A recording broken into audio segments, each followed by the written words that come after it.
Нема никаква контрола во одгледувањето кучиња во Македонија. Не се знае кој ги размножува, кој ги продава, ниту пак кој ги купува. Нема ниту една регистрирана одгледувачница. Голем број од газдите на кучиња извесно време ги чуваат за потоа да се откажат од нив и да ги фрлат на улица. Невладините обвинуваат дека ништо од тоа не е регулирано, не постојат никакви казни за престапниците и поради тоа проблемот е системски. Нема каде да се обратат и никој не води сметка за нивните барања за заловување и стерилизирање на бездомните животни. Немаме никаква контрола врз одгледувачниците, кој купува, кој продава кучиња, кој прави профит од кучиња и за каква цел.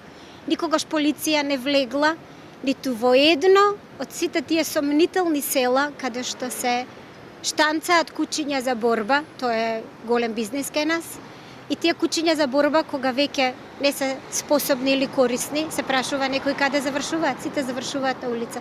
Ниедно куче само иницијативно не напаѓа. Од нешто е или исплашено, или има некакво претходно искуство кое што го поврзува.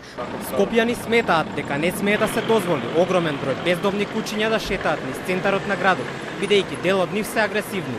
Расни има пуштено во Радишене на првиот лист. Расни кучина. Разбираш? Треба санкции. Како не знаат кој го носи? Каде е милицијата? Зошто нема милиционери по улици? Ме нападна куче. Се сопнав на шахта бетонска паднав и многу се плашам од кучина. Одевме многу рано на работа и Сабајле се знае. Прво кучиња тие рано што одат од 6 на работа. Тие што одат од 8 не ги гледат кучињата скитници.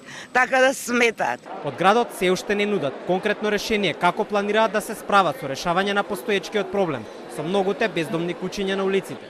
Ниту пак каква стратегија имаат за воиднина. Во неделата Сдруженија за заштита на животните протестираа.